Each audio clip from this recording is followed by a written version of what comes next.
Alright, so we discussed the Maxwell-Boltzmann distribution of molecular speed, and from that we derived an expression for distribution of molecular energies. Now that will be very useful. We are going to use that, and but before that let us just try to describe what is actually our notion of reactions. Now reaction dynamics says that you can have two different pictures of this entire chemical reaction. Suppose I have A plus B and going into say products, and remember that we are describing here by reaction dynamics, we are describing how an elementary reaction happens. Now elementary reactions can be either unimolecular or bimolecular, but even for unimolecular reaction a bimolecular collision precedes. Now the question is, so when a collision happens, then basically two molecules come close together and then they transfer some energy and then the reaction happens. Now that we are going to discuss in detail. Now here again we'll be using classical mechanics of the collision, not the quantum mechanics of collision. You can we are ignoring any quantum effect right now. Now an alternative approach, or this approach is actually known as collision theory. An alternative approach is known as transition state theory, which we will not discuss here. And that theory tells that this movement of these atoms or molecules are just like over a potential energy surface. So when you go from say higher energy to lower energy or lower energy to higher energy, we know that there is activation barrier. So this is the energy barrier, and it happens on a free energy surface, which is known as potential energy surface, or in a short form we write it as PES, potential energy surface. Now the theory tells that when at the barrier top you can have a situation. Suppose the reaction is something like this. Let's say we're breaking a bond. Say I have a CD, okay, and then or say something, and then this in the reaction is something like that. I'm just breaking that CD bond, and it says that when this there will be a situation where basically this bond is neither broken nor formed. It is something like that. So that will happen right at the top of the barrier. And if you can think that, okay, I have a very transiently living species which looks like that, then I can actually ask this question: what are the properties of this species? And then I don't need to calculate how many collisions are happening and all this thing. If I know actually this thing, which is known as this transition state. Now the transition state, the way I have described is not very rigorous way or very correct way. Actually transition state has a very deeper meaning. It comes from classical mechanics, and the transition state theory is inherently classical theory. And what I just said is better to call as something known as activated complex theory, meaning you think about that there is a complex which is neither CD or C plus D, but actually the bond is half broken. So that complex, if you want to know the properties, if I can calculate the properties, I can calculate the rate constant for this reaction from CD to C plus D. So then actually you don't need to calculate any dynamics. You have to just calculate the equilibrium or thermodynamic properties of this complex, of this activated complex, and that is the beauty of that theory. And so that theory is known as transition state theory, a transition state model, and this is for the bimolecular reactions.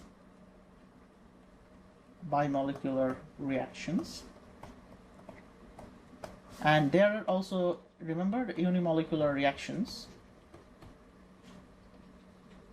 And those unimolecular reactions, we said that there will be a bimolecular collision between A and M.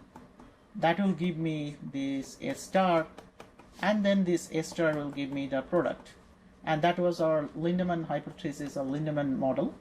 And now that is actually collision driven, just like bimolecular collision. But the question is how the A star energized molecule is giving a product. That also people think that, okay, fine, I have a similar thing, like there is a transition state, not a bimolecular transition state. It's a transition state like thing, and then actually it goes to the product, and then you can actually think in the same way.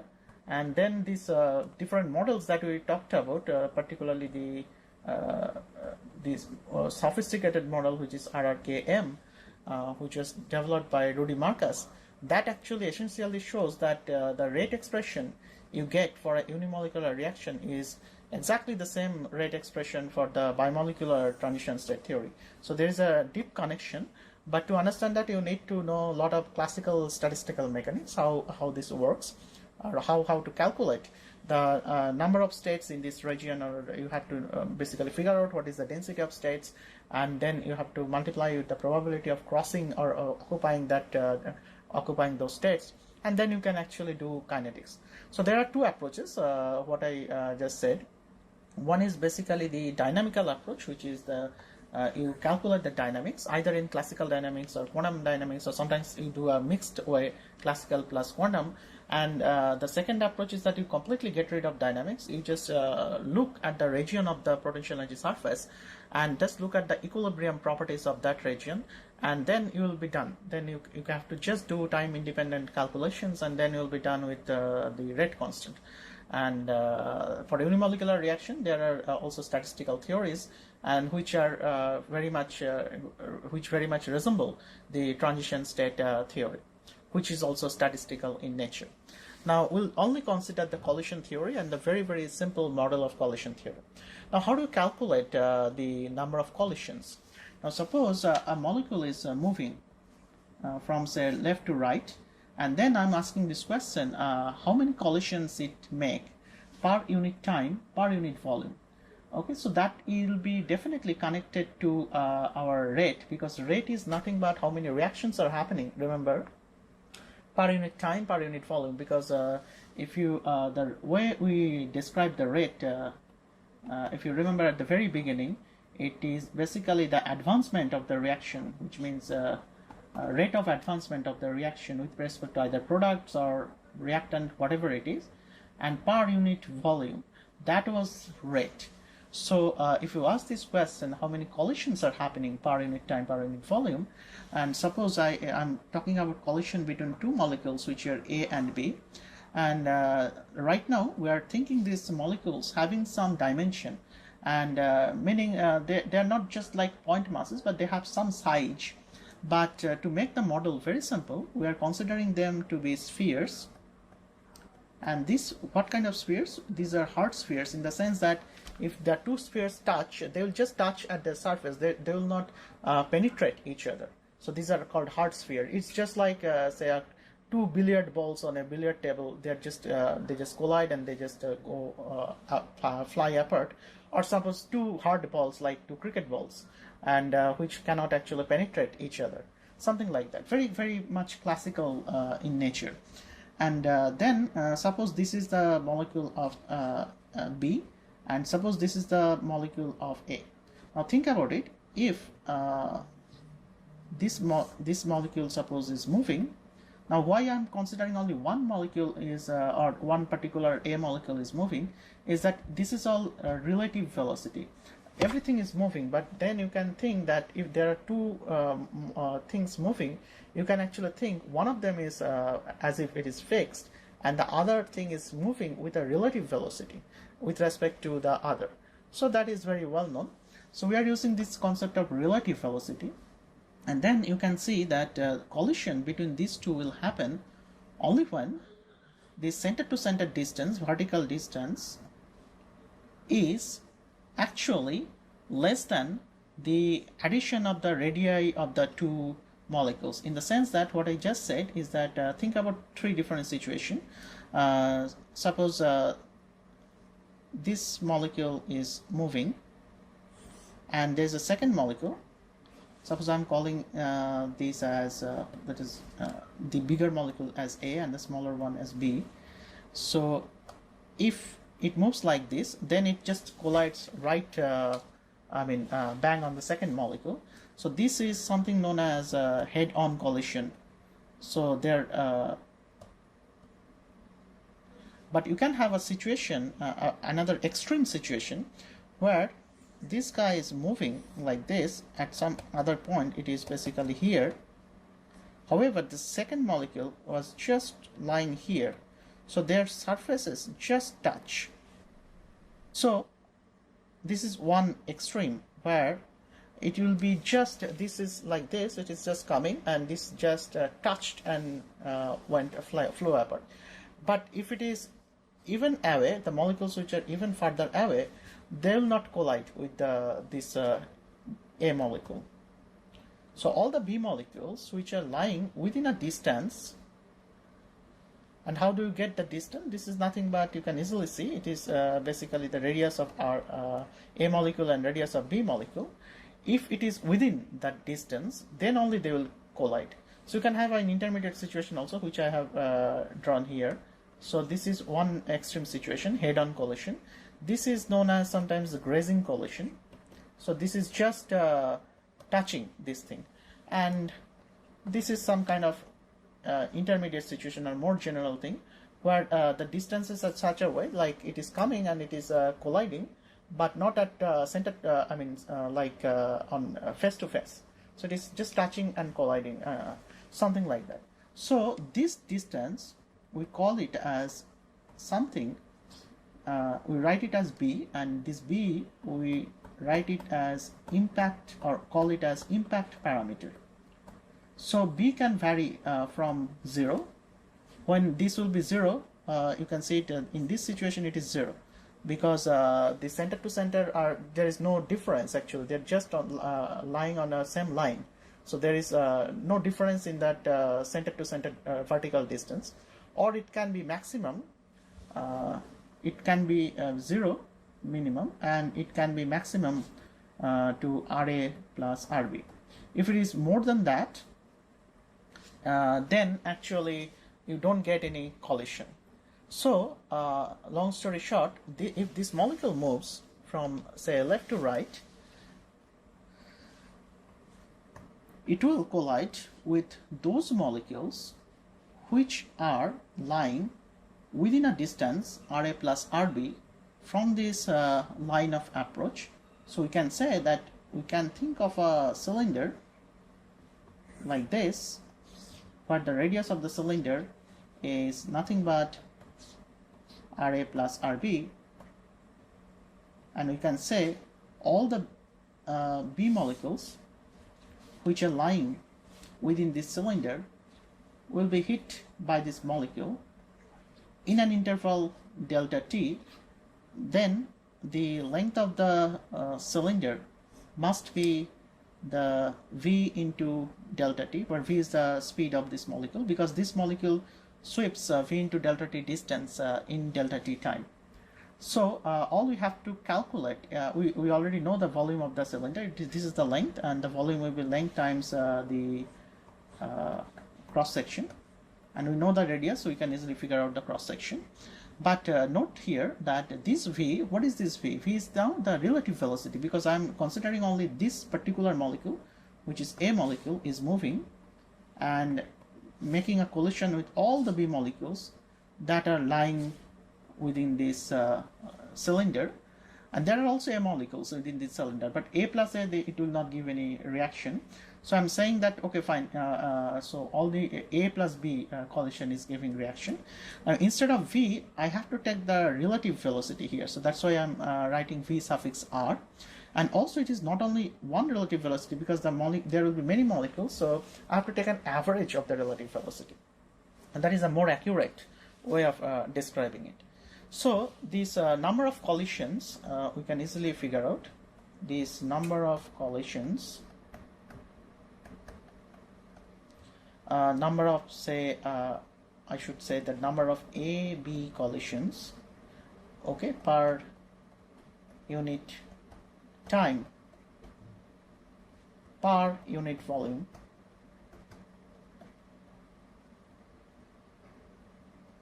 How do you calculate that? Now you have to basically write it like if the cross-sectional area is A, so we can easily figure it out. So suppose the number of so it will be just equal to the number of molecules those are sitting inside, number of B molecules sitting inside that volume. So suppose for that we need to know the density of the B molecule. So I'm writing it as rho B times the volume. Now the volume here is the area. Area is pi Ra plus Rb square. So that is the area. And then I have to also get the volume. So the volume will be V relative. I can write R or REL into delta T. So this is the length and this is the area. This is basically the length. Area times L is the volume. So that's what I'm doing.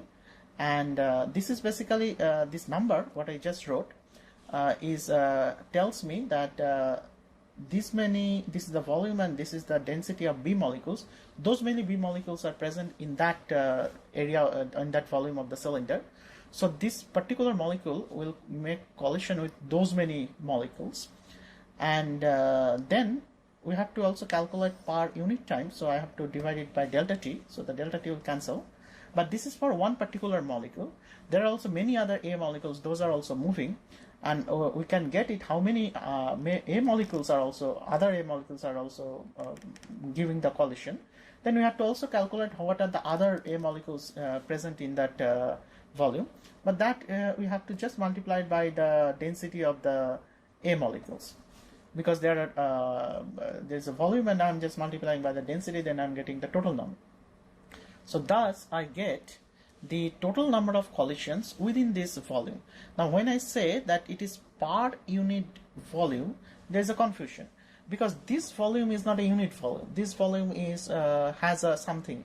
It is pi Ra plus Rb square into V relative, something like that, into delta T. That was the entire volume. But think about it, like if you consider one, say I'm using 1 decimeter cube or 1 liter as my unit volume. Now within that 1 liter volume, what is happening is that so there are some molecules, and those molecules, when they're colliding, they're actually leaving those this area, and the other molecules are also coming into this area. So all these collisions, what is happening, you can actually track one particular molecule, and that will also give you the same number. So what we are saying is that the particular molecule actually leaves that area always in that unit time. But then the other molecules are also coming in. So on a statistical ground, we can say that this is actually per unit volume, because what we calculate is up to this point, this is basically the number of molecules per which actually collides with that. When it moves actually per unit time, those are the number of collisions which one particular A molecule makes with all other B molecules. And if we want to calculate also the number of AB collisions, then we have to multiply it by the number of A molecules. But we know that the number of A molecules per unit volume is nothing but the density of A molecules. So that is the number. So what we get is nothing but, instead of rho, we could also write it as B and A, because that was our original notation. And then what we get here is pi. Now Ra plus Rb, you know that this is nothing but the maximum value of B, or the impact parameter. That I'm writing it as B max squared, times I have relative velocity, an average of the relative velocity. Why average? Because there will be a distribution of velocities for A molecules, distribution of velocities for B molecules. So there will be a distribution of relative velocities also. But you can easily show that distribution will also follow the Maxwell-Boltzmann distribution. And then I'll have A into B. Now this will be, if all collisions give you the reaction, so that will be nothing but equal to your rate. So, and we know that rate of the reaction for a bimolecular elementary reaction can be written as some rate constant into A into B. Then with comparison of this equation, we find that K has the form of pi B max squared times V relative relative velocity or the average of the relative velocity. Now we see that this is very far from the Arrhenius expression where we found that k of t is something, a pre-exponential factor into e to the power minus epsilon by kbt. Now that is missing because the reason is this actually comes instead of epsilon you can write EA. I think we're writing this as EA, but we could also write it as a something like say epsilon and epsilon star because we are using epsilon for Maxwell-Boltzmann distribution. So epsilon or E, whatever you write it, it's just the energy. And instead of epsilon A, I'm writing right now as epsilon star. Now, when you calculate, when you made this model, we said that this is basically the number of collisions and all collisions are giving you reactions. Then actually this will happen. Because if all collisions give me a reaction, remember then the idea is that the activation barrier is 0. So e to the power minus 0 by kbt, that is actually 1. Then actually there is no surprising that I'll get something. So this expression which you just got is very interesting. This basically tells me the value of A or the pre-exponential factor. And it tells me, okay, so it is basically pi b max square and times v relative velocity. And this is very interesting. So this immediately tells me that A is also temperature dependent. So why? Because the relative velocity is also temperature dependent. Now this relative velocity, the average velocity value we already know. It is 8 kbt by pi m, square root of that. When I write the relative velocity, when you write the relative velocity between two particles, you have to consider one thing, that then you consider one particle fixed and as if the second particle is moving at a speed which is the relative speed between them. By the way, when I say relative velocity, it's basically magnitude of the velocity. It's not exactly velocity. We should call it as a relative speed. Always keep that in mind. But time to time I just call it as a velocity. But it is just v, or it is actually just the magnitude of the velocity. It is speed. Now this relative velocity or speed, think about it. When I write it, then actually the mass will be replaced by not the mass of the molecules, but it will be replaced by the reduced mass. Now you can easily show how it appears. You can show that if the two particles are moving in some direction, then you can resolve this two particle movement into two different frame of reference. One is called the center of mass frame of reference, where as if the two particles together or their joint mass is moving, and the other one is a relative frame where you can show that as if on something, a fictitious mass which is having a reduced mass, where mu is given by this formula. It's basically the mass of A, mass of B divided by mass of A plus mass of B. So a fictitious particle of mass mu is moving. So that's exactly what we are doing. It's a relative frame, as if one is fixed and the other one is moving. Now, strictly speaking, it's a fictitious mass moving, but we will not go into those details. We are saying that, okay, fine, as if one is fixed and relative to that, the other guy is moving. And then again, you can show that the mass will be replaced by the reduced mass. This is basically called a relative frame. Now, the question is, how we'll incorporate this activation parameter. For that, we have to make a choice that all collisions will not give me reactions. Only those collisions which have energy which is slightly above some threshold energy will give me reaction.